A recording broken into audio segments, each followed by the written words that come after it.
इन दिनों श्रीलंका का हाल बेहाल है। देश की जनता का बुरा हाल है। आवाम सड़क पर है और राष्ट्रपति फरार है। अब गुस्सा सड़कों पर फूट रहा है। पुलिस आंसू गैस के गोले दागकर विरोध प्रदर्शन को शांत करने की कोशिश कर रही है, लेकिन लोगों का गुस्सा अब सातवें आसमान पर है। श्रीलंका कंगाली के कागार पर इतना आगे जा चुका है कि अब आगे के लिए कोई रास्ता नहीं दिखाई दे रहा। लेकिन इस सब के बीच अब सड़कों पर आई लव इंडिया के नारे भी खूब लगाए जा रहे हैं। साथ में सिंगापुर में भी श्रीलंका के राष्ट्रपति गोटाबाया राजपक्षे को लेकर विरोध प्रदर्शन शुरू हो गया है। कोई भी देश राजपक्षे को अपने मुल्क में जगह नहीं देना चाहता। श्रीलंका से पहली गलती ये हुई कि उसने अपनी अर्थव्यवस्था को दूसरे देश से लिए गए कर्ज पर निर्भर बना दिया। साल 2016 में श्रीलंका पर 46 बिलियन यूएस डॉलर यानी 3,63,000 करोड़ रुपए का कर्ज था, लेकिन सिर्फ 6 सालों में अब ये दोगुने से भी ज्यादा बढ़ गया है। मतलब तकरीबन श्रीलंका की सालाना जीडीपी के बराबर, जो भारत के रुपयों के हिसाब से 6,40,000 करोड़ रुपए है।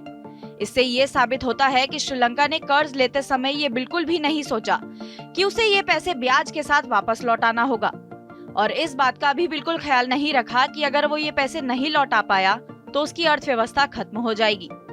और अब चीन जैसे कुछ देशों ने श्रीलंका की इस कमी का फायदा उठाया और श्रीलंका पर आज जितना कर्ज है उसमें चीन की भी 10% से ज्यादा हिस्सेदारी है। अब बात करते हैं श्रीलंका की दूसरी गलती की। दूसरी गलती ये की कि श्रीलंका ने कर्ज तो ले लिया, लेकिन कर्ज लिए हुए पैसों का सही इस्तेमाल नहीं कर पाया। इसका मतलब ये है कि अगर श्रीलंका वो पैसे अपने देश के इंडस्ट्रियल एरियाज यानी औद्योगिक क्षेत्रों पर खर्च करता और वहाँ बड़ी बड़ी फैक्ट्रीज बनाता और देश में एक नया आय स्रोत पैदा करता, तो हो सकता था कि श्रीलंका इस बर्बादी की कगार पर नहीं पहुंचता। फिलहाल श्रीलंका के पास इतना ज्यादा आय स्रोत नहीं है और सबसे ज्यादा कमाई चाय और कपड़ा उद्योग से होती है। साल 2018 में श्रीलंका की अच्छी आमदनी हुई, लेकिन कोरोना के चलते लॉकडाउन में वो भी कम होती चली गई। श्रीलंका ने जो पैसा कर्ज में लिया था वो कहीं न कहीं भ्रष्टाचार की भेंट भी चढ़ता गया।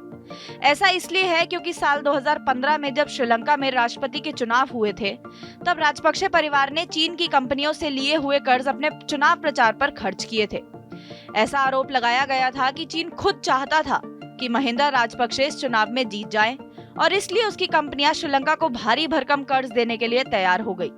श्रीलंका की इस बदहाली की एक और बड़ी वजह है मुक्तखोरी और राजनीति। साल 2019 में जब श्रीलंका में राष्ट्रपति चुनाव हुए थे, तब श्रीलंका के राजपक्षे परिवार ने ऐलान किया था कि अगर चुनाव में उनकी पार्टी जीत गई तो वो देश में तमाम चीजों पर और सेवाओं पर लगाए जाने वाले वैल्यू एडेड टैक्स यानी वैट को आधा कर देगी।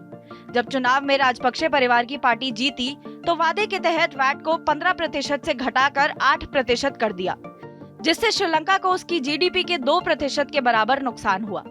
यानी इन्हीं तमाम गलतियों की वजह से श्रीलंका कंगाली और बदहाली तक पहुंचा है। आपको हमारी ये वीडियो कैसी लगी कमेंट सेशन में जरूर बताएं, और ऐसे ही देश विदेश की तमाम बड़ी खबरों के लिए सब्सक्राइब करें हमारा यूट्यूब चैनल TV9 भारतवर्ष।